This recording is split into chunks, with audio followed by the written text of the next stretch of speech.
In 1986, a joyful day at a bustling shopping mall turned into every parent's worst nightmare.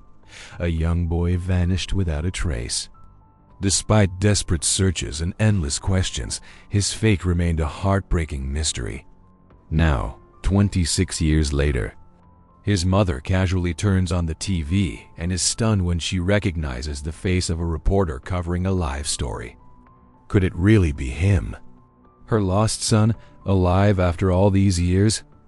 The cheerful notes of Take On Me by Aha danced softly through the bustling corridors of Montreal's Eaton Centre. Brightly colored Christmas lights shimmered from the storefronts, reflecting in the polished floors and amplifying the festive spirit. Families hurried along, laughter echoing through the halls as they carried bags filled with wrapped gifts and holiday treats. In the midst of this lively scene, Marie Levine knelt down beside her 5-year-old son, Oliver, gently wiping a smudge of chocolate ice cream from his smiling face.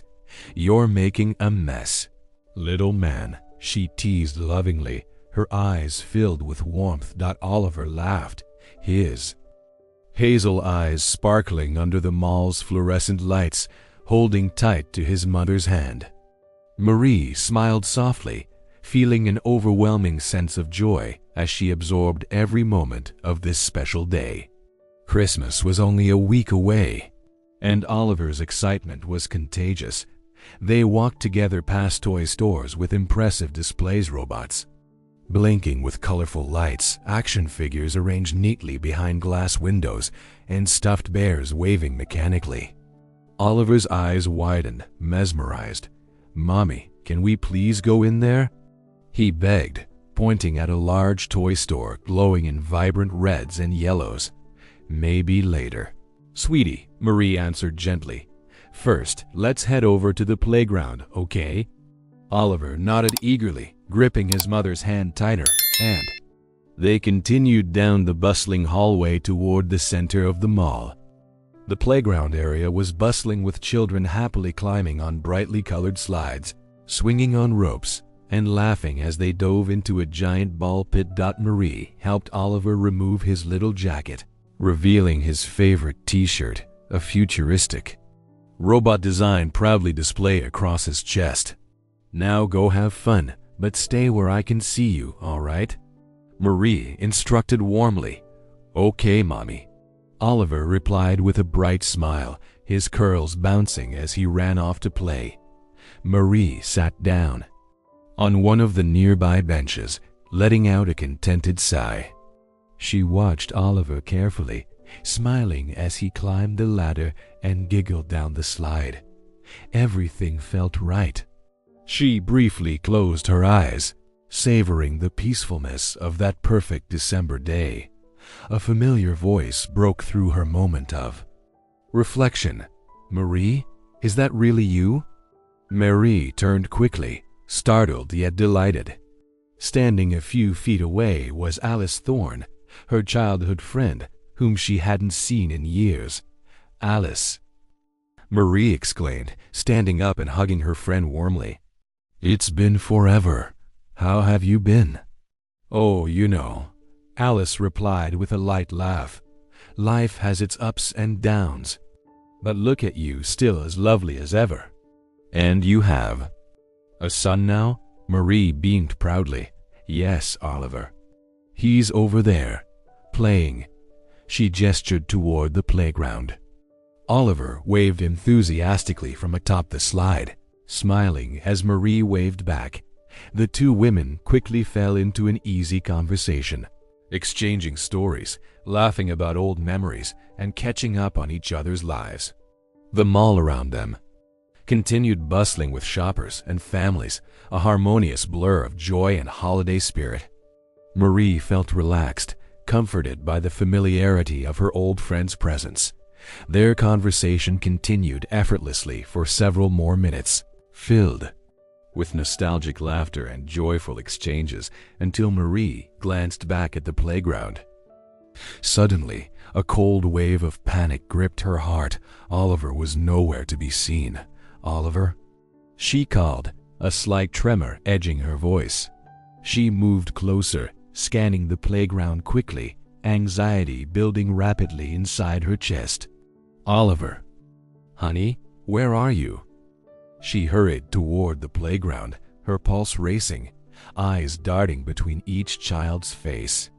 Marie's movements became frantic, her voice growing louder with desperation. "Oliver! Oliver!" Several parents nearby turned toward her, sensing her distress. "Is everything okay?" One father asked cautiously. "My son, Oliver, he's missing. Have you seen him?" Marie asked urgently, fighting to keep her voice steady. The father shook his head sympathetically. Glancing worriedly around the playground, fear spiraled within Marie. She ran quickly to the mall security officer. Nearby, desperation clear in her eyes. "Please, my son, he was playing here just minutes ago. I turned away, and now he's gone. Please help me." The security guard immediately radioed for assistance, his voice firm and professional as he calmly requested backup. Within moments, more security personnel arrived, beginning their methodical search around the playground and adjoining stores. Marie felt numb, her heart pounding violently against her chest. She desperately called out Oliver's name, her voice becoming hoarse as tears began streaming down her cheeks. Shoppers now stopped and stared, concern spreading quickly through the mall as the search widened. The first police officers arrived soon after, their radios crackling with urgent messages. A uniformed officer gently approached Marie, placing a comforting hand on her shoulder. "Ma'am, please, can you tell me exactly what happened?" Marie recounted every detail, her voice breaking as she described Oliver's clothing and appearance. The officer listened attentively, jotting notes in a small notebook before signaling other units to widen the search. The Eaton Center quickly transformed into a tense scene filled with urgency and growing panic. The minutes dragged painfully, each ticking second amplifying Marie's dread. Shoppers murmured worriedly, glancing toward Marie with sympathetic and anxious expressions. The police methodically questioned witnesses, employees, parents, customers, yet no one had noticed anything unusual. "Are you sure you saw nothing?" Marie pleaded desperately with each passerby. "He was right here just moments ago." Hours passed and the mall began emptying, the joyous Christmas spirit long gone, replaced by anxious silence and haunting echoes. Marie refused to move, pacing frantically, her eyes swollen from tears. "Please," she whispered repeatedly, her voice raw, barely audible. "Someone bring him back to me." Detective Bernard Trudeau approached gently, introducing himself with calm professionalism. "Mrs. Levine, we've checked all security points. Unfortunately, no one saw Oliver leave. We'll continue searching, but we may need you to come to the station for additional statements." Marie's legs felt weak beneath her, but she refused to abandon the spot where Oliver had vanished. "He's here somewhere, I know he is," she insisted, her voice trembling. "Oliver wouldn't just wander off." "We understand, ma'am," Trudeau reassured gently, "but right now we need to gather more information. We won't stop searching, I promise." Marie sank heavily onto a nearby bench, burying her face in her hands, overcome with unbearable grief and helplessness. She couldn't believe this nightmare was real. The joyful day she'd shared with Oliver felt like it had happened centuries ago, slipping away into a surreal memory she desperately clung to. Finally, gathering strength, she stood shakily, looking around one last time, her vision blurred by fresh tears. The lights of the mall seemed dimmer now, the music long silenced, and the once vibrant corridors filled only with echoes of her sorrow. Just as she began following the detective toward the exit, Marie suddenly stopped. An unsettling feeling drew her attention across the hall. Among the dispersing crowd, Partially hidden behind a cluster of shoppers stood Alice Thorne. Alice wasn't comforting or approaching. She simply stood at a distance, watching silently, her expression strangely anxious, almost fearful. Marie's heart skipped a beat as their eyes briefly locked. In that instant, a peculiar chill traveled down her spine. Why was Alice watching from afar, her eyes wide with unmistakable worry? Alice? Marie mouthed silently, confusion etched deeply into her face. At the exact moment Alice realized Marie had spotted her, she quickly turned away, vanishing hurriedly into the moving crowd. Marie stood frozen, breathless, feeling an inexplicable dread wash over her. As Marie stood there, motionless and bewildered, the devastating realization overwhelmed her. Something was terribly wrong. The Eaton Center had transformed completely. What was once a place of joy and holiday cheer now buzzed with a tense, desperate energy. Police officers moved quickly and methodically, their radios constantly buzzing with updates and queries.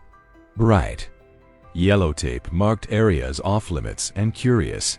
Worried faces of remaining shoppers pressed at the edges, whispering amongst themselves. Watching the scene unfold, Detective Bernard Trudeau stood at the center, calmly issuing commands.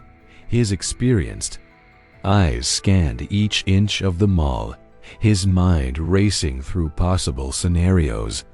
He'd handled missing persons cases before, but there was something uniquely troubling about this one. The child had vanished in seconds, seemingly without a trace. Marie, her face pale and streaked with tears, watched from a distance, shaking uncontrollably. Her heart felt as if it were being squeezed, the pressure increasing each passing second that Oliver remained missing. It was inconceivable. He'd been there, laughing just moments before, and now he was simply gone. She repeatedly replayed the last moments in her mind, desperately searching for any detail she might have missed. Each time, the result was painfully the same. She'd been distracted, talking to Alice. Oliver had disappeared.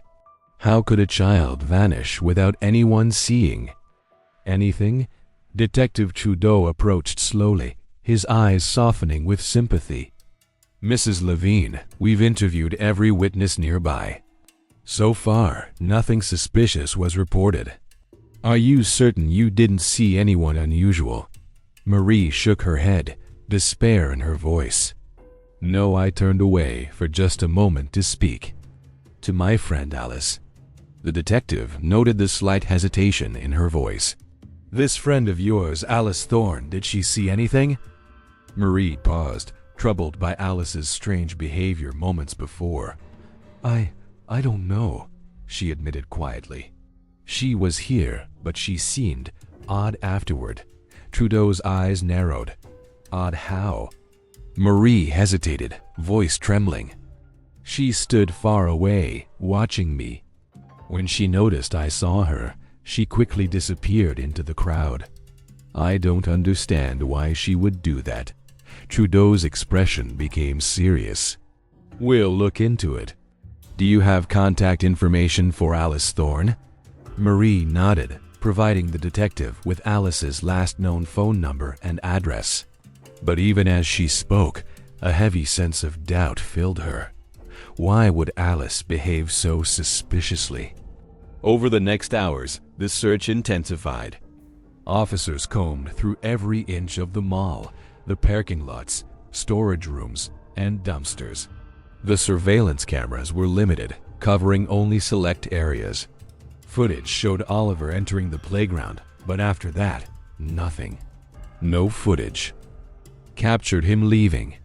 It was as if the child had simply vanished into thin air. Marie sat nearby, every muscle in her body tight with tension. The minutes stretched into hours, becoming increasingly unbearable. A police officer gently brought her coffee, but Marie didn't even notice. Her mind remained fixed on Oliver, her precious boy. Nightfall arrived, deepening her despair. Eventually, Detective Trudeau approached Marie again. His voice was gentle but firm. "Mrs. Levine, I promise we won't stop searching. But you should try to get some rest.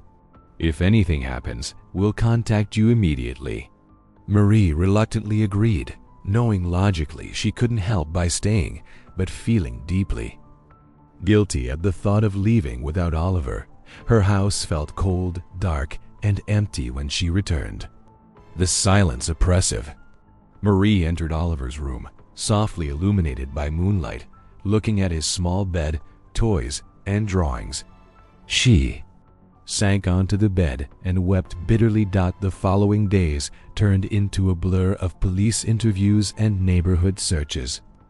Detective Trudeau questioned everyone Marie knew, including Alice, but when Marie herself reached out, Alice was abrupt and distant.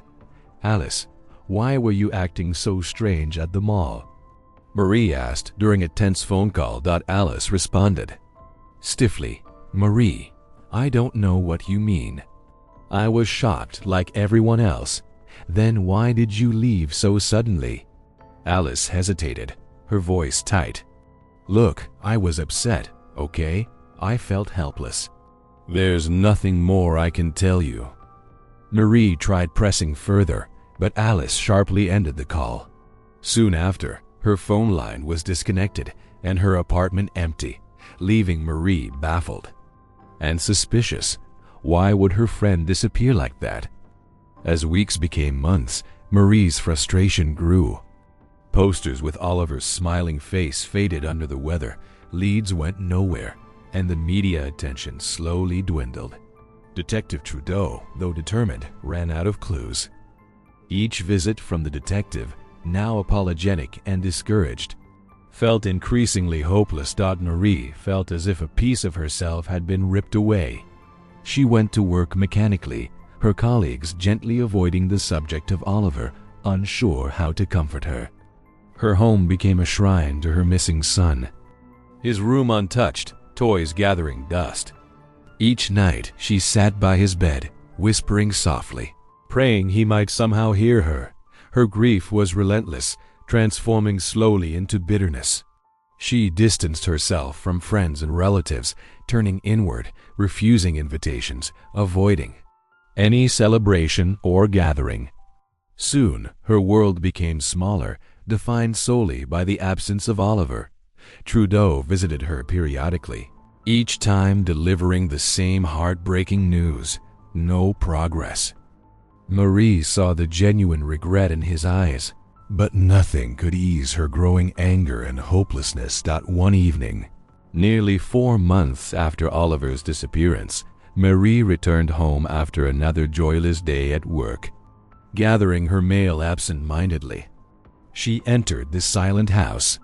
Flipping through bills and advertisements, a small, plain white envelope caught her eye. No return address. Curious yet uneasy, Marie opened it cautiously, pulling out a folded note written in uneven handwriting. "Stop looking for him. He's better off now." Marie's heart froze in her chest, her blood turning to ice. She dropped the note as if burned, staring at the words as dread overtook her. Someone wanted her to stop searching, but why? And who would torment her like this? Panic surged through her veins, her breath becoming rapid and shallow. The house, previously comforting in its silence, suddenly felt sinister. Her hands trembling, she quickly locked every door and window, peeking anxiously through curtains at the quiet street outside. She reached for the phone, ready to call Trudeau, but paused. Could she trust anyone now? What if someone within the police had sent the letter? Fear and paranoia began clouding her mind. That night, Marie barely slept. Every small sound jolted her awake, her heart pounding. The note haunted her, the message replaying repeatedly in her mind. He's better off now. The implication terrified her. Someone knew exactly what had happened to Oliver, and they wanted her silent. Days passed, but Marie no longer felt safe. She withdrew further, isolating herself completely. The letter seemed to confirm her darkest fears, that Oliver had not merely wandered off, but had been deliberately taken. Yet, no one else seemed to believe her suspicions fully. One late evening, unable to sleep, Marie stood silently by her bedroom window, looking out at the empty, dimly lit street. Her neighborhood had always seemed peaceful, secure. But tonight, a shadow caught her attention beneath a street lamp, motionless yet clearly watching her house. Marie's heart raced uncontrollably as she stared at the indistinct figure. Could it be the person who had written that terrible note? She felt trapped, vulnerable. Her instincts screamed at her that she was being observed closely, studied by unseen eyes. She stepped back quickly, pulling the curtain shut. Her body shaking uncontrollably, she felt utterly defenseless. Someone wanted her quiet, someone watching her every move. Marie realized with chilling certainty that she had become a target dot as she stood frozen behind her closed curtains, overwhelmed by dread and anxiety. One thought dominated her mind: someone knew exactly what had happened to Oliver, and they'd do anything to keep that secret hidden. 26 winters had passed since Oliver vanished without a trace from the Eaton Center. But for Marie Levine, it felt as if time had frozen completely.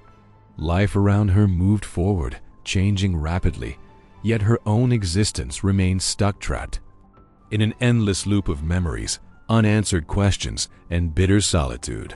Marie, now 55 years old, rose each day at exactly 6:30, awakened by the muted beeping of her alarm clock, the same one she'd owned since before Oliver was born. She carefully made her bed, smoothed the wrinkles on her old quilt, and dressed methodically plain sweater, muted colors, comfortable slacks. In her small, quiet kitchen, Marie brewed coffee the same way every morning.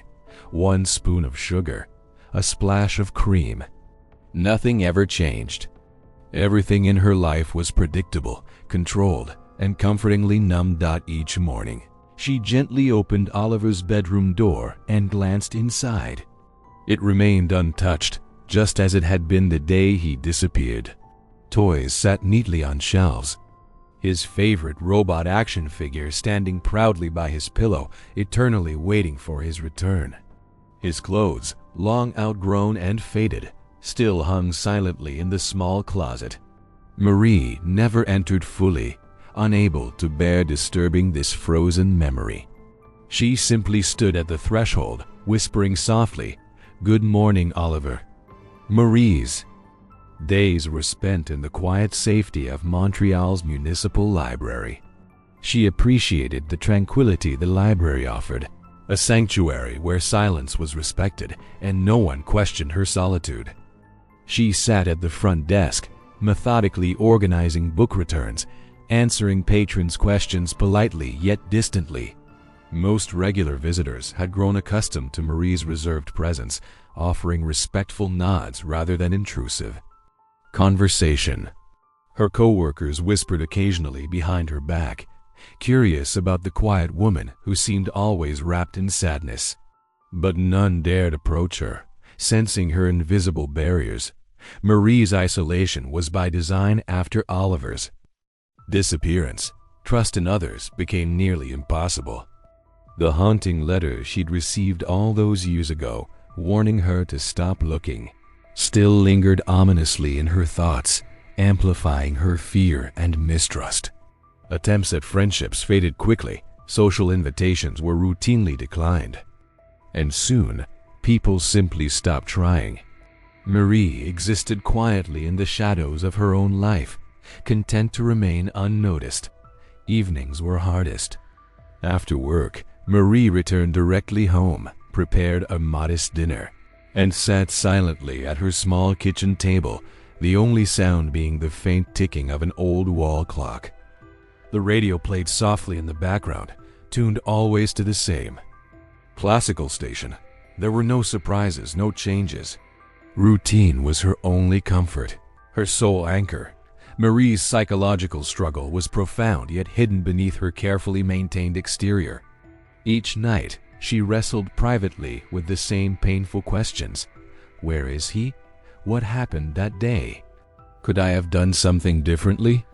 The lack of answers gnawed relentlessly at her soul, leaving scars invisible yet deeply felt. Over the years, Marie never truly gave up hope. She clung stubbornly to every tiny possibility. She'd frequently visited the police, bringing new tips she'd read in newspapers or overheard at the library. But Detective Trudeau, now long retired, would patiently explain that these leads rarely amounted to anything. Trudeau's compassionate but resigned face remained etched in her memory, the emblem of countless disappointments. Eventually, Marie's visits to the station became fewer, her heart too exhausted to bear repeated rejection. Still, hope lingered stubbornly in Marie's heart, flickering faintly beneath layers of grief and resignation.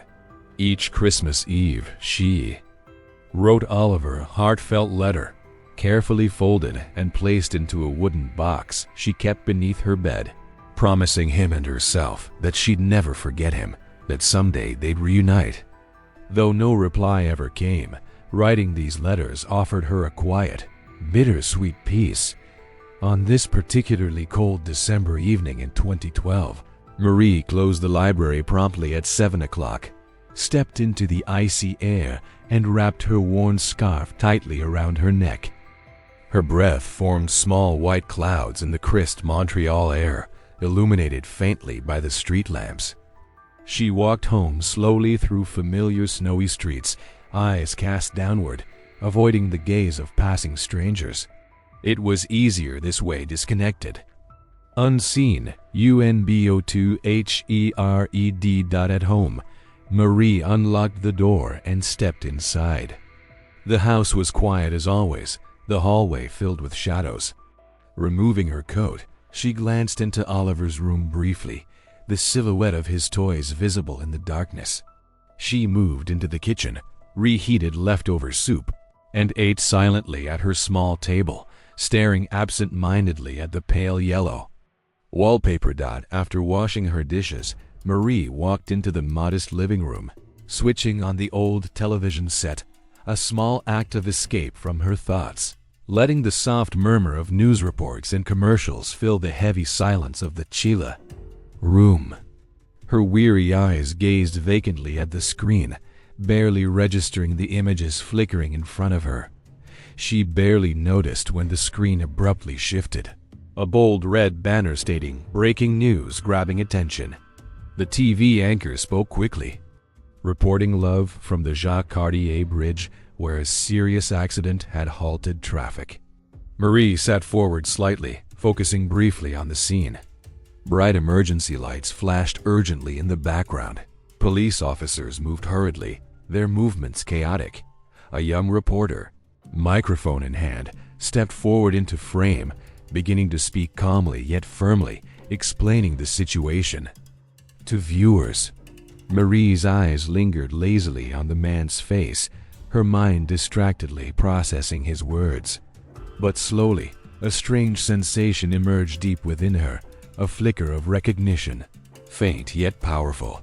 Marie leaned forward slightly, her pulse quickening for reasons she didn't immediately understand.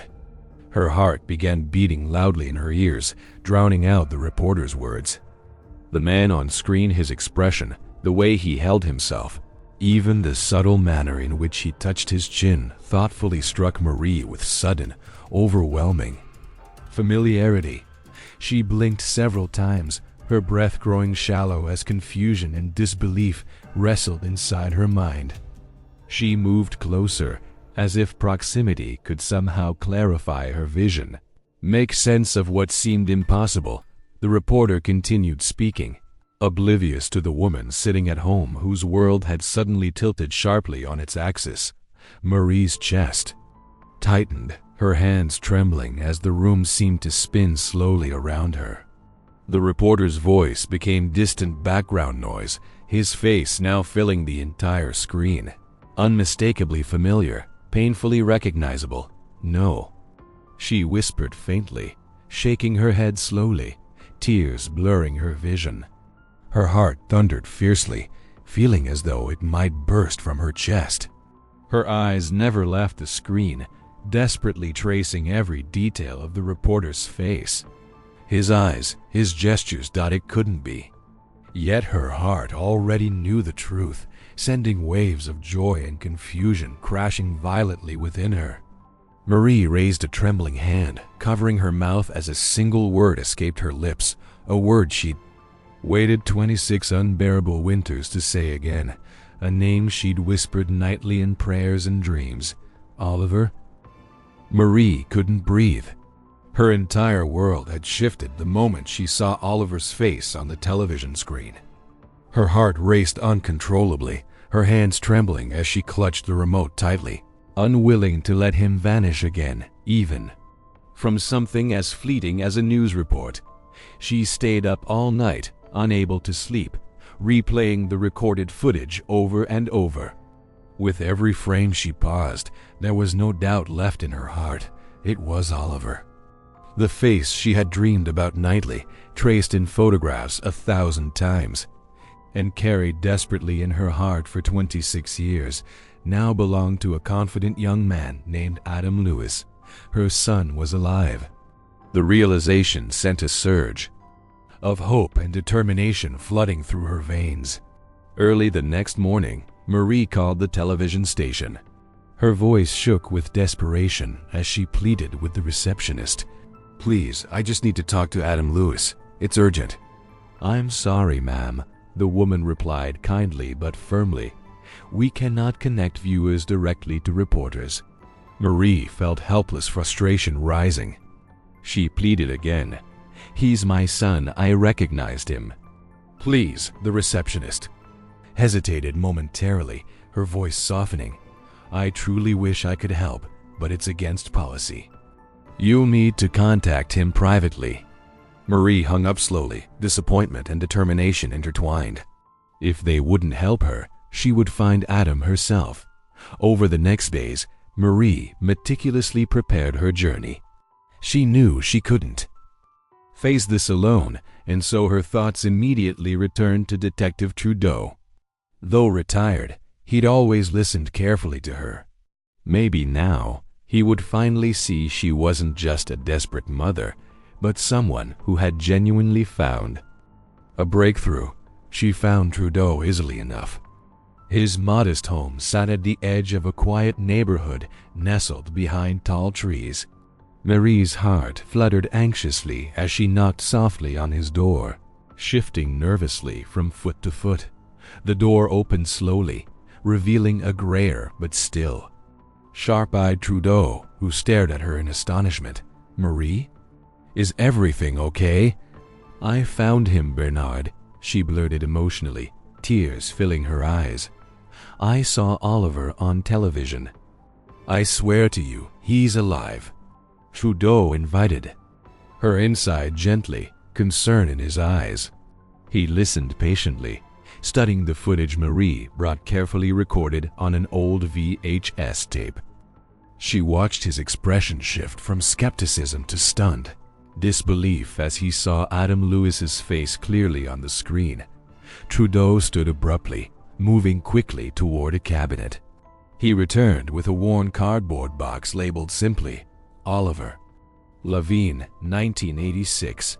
They pored over faded documents, old photographs, witness statements, everything Trudeau had preserved from the investigation. Marie's heart ached painfully seeing her son's tiny smiling face again in those old photos, yet her determination intensified. "Bernard, I need to find him," she pleaded urgently. "He deserves the truth. I deserve to know what happened." Trudeau nodded firmly, understanding deeply. "Then go to Toronto, Marie. I'll support you any way I can from here." Marie returned home and began packing immediately, fueled by a renewed sense of purpose she hadn't felt in decades. Every piece of clothing folded into her small suitcase brought her closer to Oliver. Each step she would take a step toward reuniting with the son who'd been stolen from her. Meanwhile, miles away in Toronto, Adam Lewis stood quietly in his upscale apartment, staring absently at the city skyline. He'd grown up privileged, adopted by a wealthy couple who offered every luxury imaginable.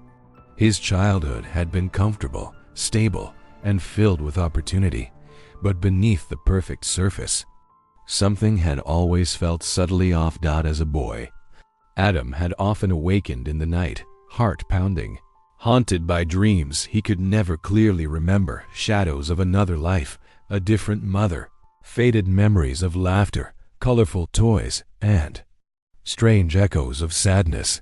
His adoptive parents reassured him lovingly, dismissing his dreams as mere fantasies, products of an imaginative mind. Yet Adam felt disconnected, like a puzzle piece that never quite fit into place. He pursued journalism instinctively, driven by an insatiable curiosity to uncover hidden truths, perhaps unknowingly searching for answers about himself. But no matter how many stories he revealed, one mystery remained beyond his grasp, his own, recently. These strange feelings had intensified. Simple things triggered inexplicable déjà vu, a song from the 80s playing in a cafe, the scent of freshly baked cookies, or even the laughter of a child echoing through a crowded store. Each experience tugged at the edges of his memory, hinting at something buried deeply within. Mary's journey to Toronto was fraught with anxiety and hope. As the train raced through the snowy landscape, she rehearsed what she would say, afraid. Adam wouldn't believe her, yet praying desperately he'd recognize her immediately. She clung tightly to the small photograph of Oliver she'd carried since 1986, faded now but still bearing his innocent smile. When she finally arrived in Toronto, Marie checked into a modest hotel and immediately began her quest, heading straight to the television station. Standing nervously at the reception desk, she explained her situation once more, begging for help, her voice trembling with sincerity. But again, bureaucracy proved merciless, her pleas falling on sympathetic yet helpless ears. "I'm truly sorry," the young receptionist said softly, genuinely moved, "but I can't let you see Mr. Lewis without an appointment." Defeated but not discouraged, Marie stepped outside, inhaling the crisp Toronto air, wondering desperately how to reach Oliver. She wandered slowly, lost in thought, when suddenly her eyes caught sight of a large billboard advertising Adam's evening news segment. Her heart surged painfully, his confident face smiling down, unknowingly at his mother. Marie stared longingly, realizing how close she was to reuniting with her son. She vowed to stay until he understood the truth. That night, Adam arrived home late, exhausted after reporting on yet another accident. His mind raced with unanswered questions. Why did these inexplicable memories haunt him so persistently? He poured a glass of whiskey, hoping to ease his anxiety. Just as he sank onto the sofa, his phone buzzed sharply. Glancing down, he saw an unfamiliar number had texted him. The words on the screen instantly froze his heart. "Your whole life has been a lie. Ask about Montreal, December 1986. Adams." Breath caught in his throat, the glass slipping from his fingers, shattering loudly against the hardwood floor. He stared at the message, pulse racing, hands shaking violently. Montreal, December 1986.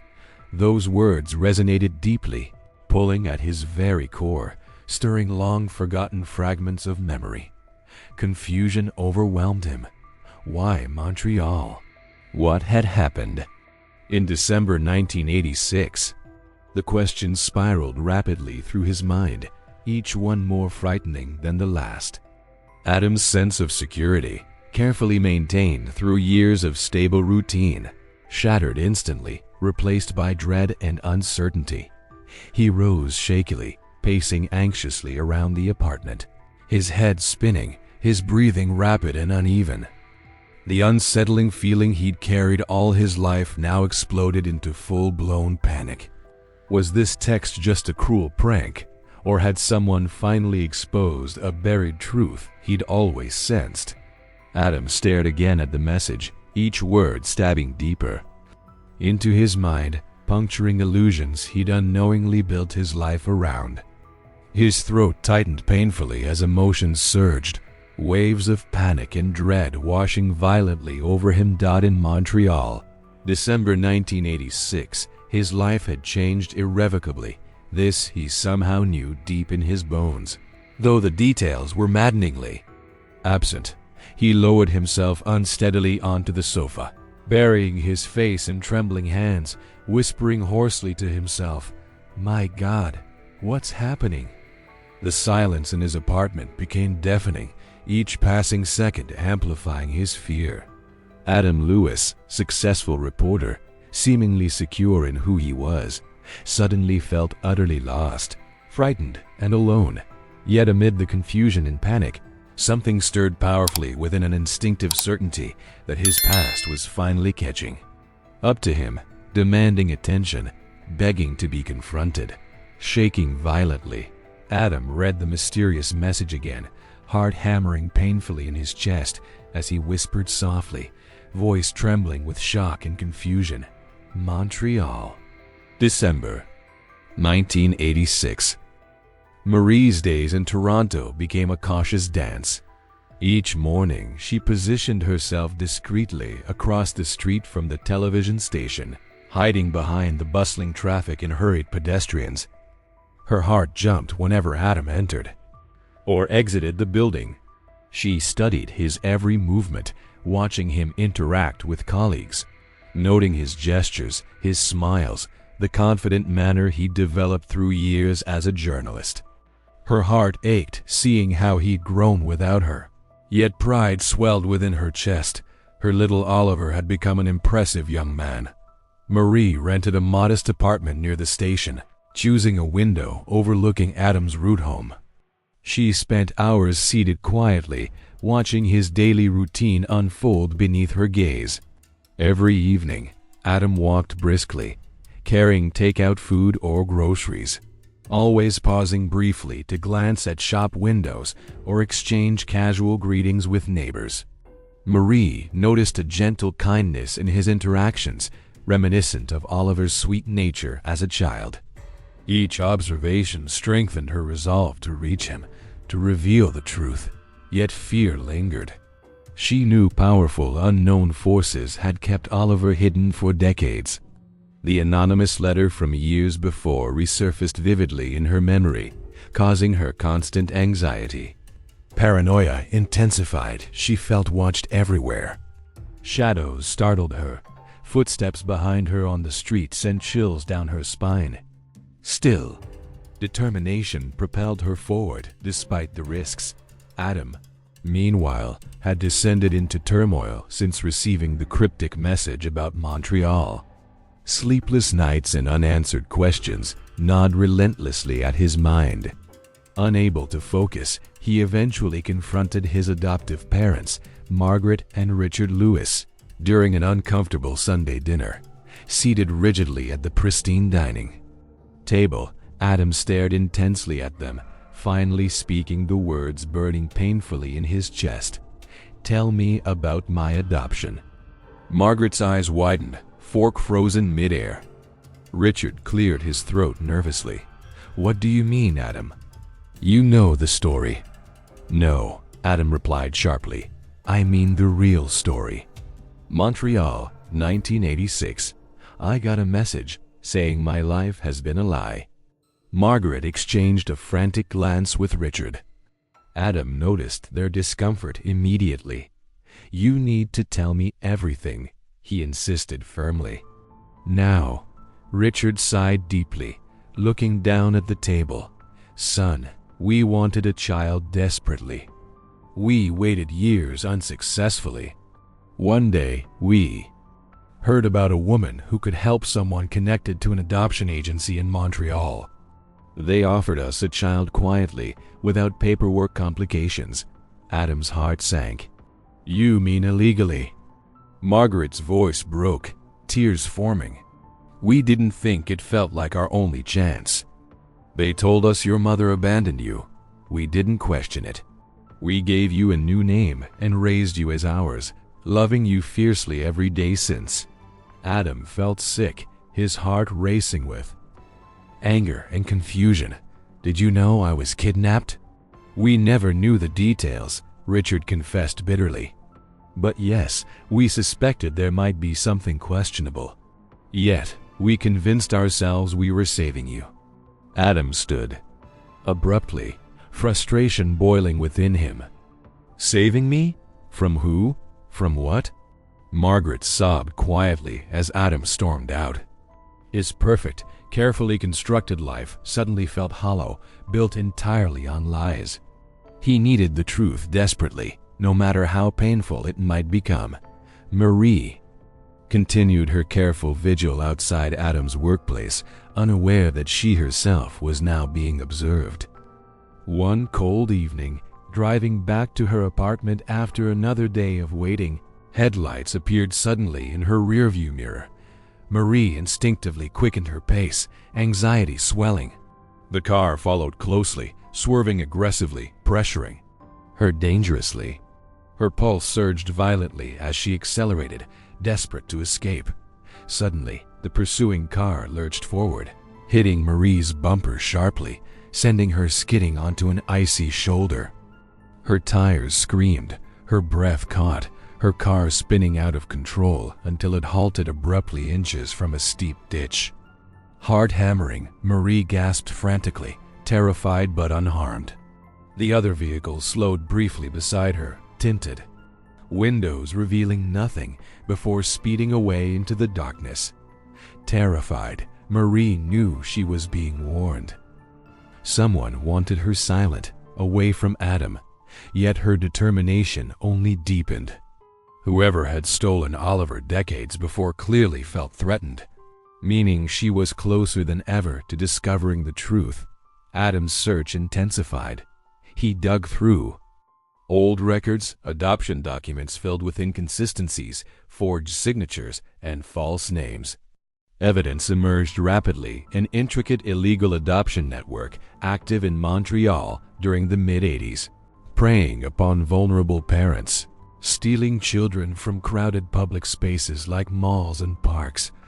Adam stared numbly at old photographs, his own small face appearing alongside other missing children. His identity fractured, yet an undeniable sense of relief accompanied the painful revelations. He was uncovering the truth, finally understanding himself. Meanwhile, Marie decided she could no longer wait passively. She'd obtained Adam's direct office number from a sympathetic receptionist after the frightening incident. Her hands shook as she dialed the number, breath shallow, pulse racing. Adam answered distractedly, unaware of who was calling. "Adam, Lou is here." Marie's voice broke with emotion, words tumbling desperately. "Oliver, it's your mother." Confusion clouded Adam's mind instantly. "What? Who is this?" "Oliver Levine, Montreal, 1986. Marie insisted frantically, heart pounding fiercely. "You were taken from me. I've waited years, please listen." Adam's eyes widened, blood rushing violently through his veins. He clutched the phone tightly, questions flooding his mind.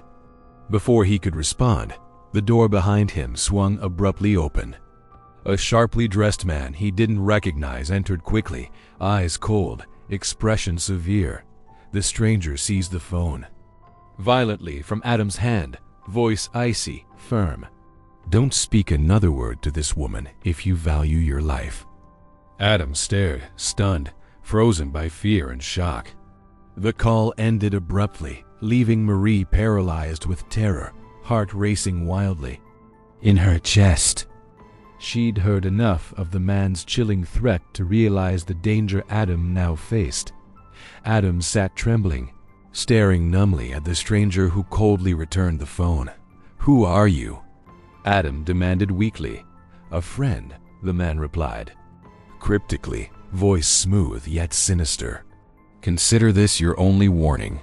Leave the past buried, or someone will bury you." The man vanished silently, leaving Adam utterly shaken, heart pounding uncontrollably. Panic and confusion overwhelmed him. He'd stumbled upon something dangerous, a powerful secret someone would kill to protect. Yet Adam knew retreat was impossible. His life depended now on discovering the entire truth. Mary sat in her dark apartment, trembling violently, overcome with fear. Her conversation with Oliver, so brief yet powerful, proved he now understood something terrible had happened. Yet she knew the threat was real, sinister forces watching their every move, willing to harm them both to protect secrets buried 26 years deep. She moved cautiously to the window, peering anxiously through the curtains. Shadows moved suspiciously along the street below. Marie felt trapped, threatened, and profoundly alone. Yet within her fear, an unshakable determination burned brightly. She'd lost Oliver once. She refused to lose him again. In his Toronto apartment, Adam sat shaken, staring blankly into the darkness, heart pounding violently, realizing he had just entered a dangerous, unknown world. Powerful individuals had stolen him decades before, and would clearly do anything, even kill, to keep that truth hidden. Yet within Adam's fear, hope and determination blossomed fiercely. Someone claiming to be his mother had risked everything to reach him. He knew, deep in his soul, that this woman held answers he desperately needed. Oliver Levine's life had been stolen, replaced by Adam Lewis's carefully constructed existence. But now, the stolen past demanded acknowledgement. In the heavy silence, Adam stood resolutely, whispering defiantly into the darkness, "I will find out the truth." Adam spent a sleepless night after receiving the chilling warning. His mind raced, replaying the threatening voice endlessly. Fear clung to him like ice, yet something stronger, deeper, a desperate need for truth, burned inside his heart. Whoever this woman was, she held the answers to the questions that haunted him. He knew he had to meet her, even at great risk. Early the next morning, Adam cautiously called the station receptionist, recalling Marie's earlier pleas. "The woman who called, claiming to be my mother, did she leave any way for me to reach her?" There was a moment's hesitation before the receptionist softly replied, "She's staying at the Riverside Inn, near Jacques Cartier Bridge." "Please be careful, Mr. Lewis." Adam thanked her and hung up, determination overriding fear. He dressed quickly, anxiety building with each passing minute, his heart thundering in his chest. As he drove toward the Riverside Inn, he found himself gripping the steering wheel tightly, pulse racing as familiar landmarks passed, somehow comforting yet terrifying. Marie waited anxiously inside a small cafe near the bridge, hands trembling around her cup of tea. She'd barely slept, her mind tormented by fear and hope. Would Oliver really come? Could she finally, after 26 winters of anguish, reunite with the son she'd lost? The cafe door opened, the small bell above chiming softly. Marie's breath caught as she saw him enter, instantly recognizing his face. Her heart surged violently, eyes filling rapidly with tears. Adam paused, scanning the cafe nervously until his eyes locked onto Marie's dot. In that single moment, an invisible force drew them together. Adam moved toward her slowly, cautiously, his heart pounding louder with each step. Marie rose shakily, barely able to breathe, overcome by emotions she'd kept buried for decades. Adam stopped just inches away, voice soft, unsure. "Marie?" She nodded, tears silently streaming down her face. "Oliver," she whispered, trembling with relief and love. "It's really you." Adam's defenses shattered instantly, tears filling his own eyes. Something deep within him recognized her immediately, a faint, long-forgotten warmth, a gentle feeling he'd unknowingly missed his entire life. They embraced fiercely, decades of separation dissolving in that powerful moment.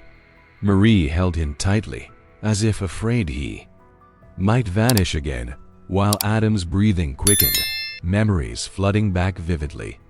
The faint scent of her perfume awakened sensations buried deep in his subconscious, comforting yet bittersweet.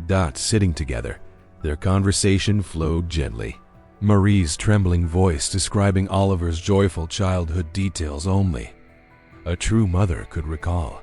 His favorite toy robot, songs she sang to him at bedtime, a tiny scar on his knee from his first bicycle fall.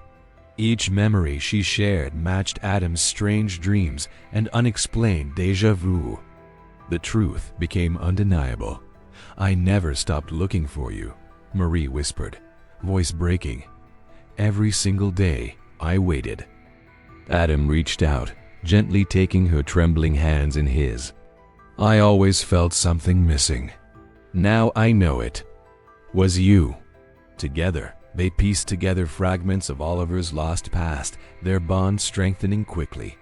Soon, Adam spoke hesitantly of Alice Thorne. Marie's eyes widened at the mention of her old friend's name, her heart clenching. With sudden realization, "She was there the day you vanished," Marie confessed painfully. "She behaved suspiciously, disappeared afterward. I always wondered."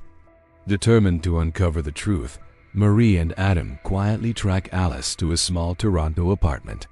Confronted, Alice, aged and guilt-ridden, admits she helped a network of wealthy families who paid for abducted children, including Oliver. She explains she stayed silent out of fear for all their lives, but secretly sent clues, hoping mother and son would reunite. With Alice's testimony, Marie, Adam, and retired Detective Trudeau exposed the adoption ring. National headlines reveal decades-old kidnappings. Key figures are arrested, and other stolen children finally return to their birth families. After the media storm, Adam visits Marie's Montreal home. In his preserved childhood room, he discovers the Christmas letters she wrote to him every year, vowing never to stop searching. Overcome with emotion, Adam embraces Marie, thanking her for her unwavering hope. Mother and son promise they will never be separated again as snow falls gently outside, symbolizing a peaceful, hopeful new beginning.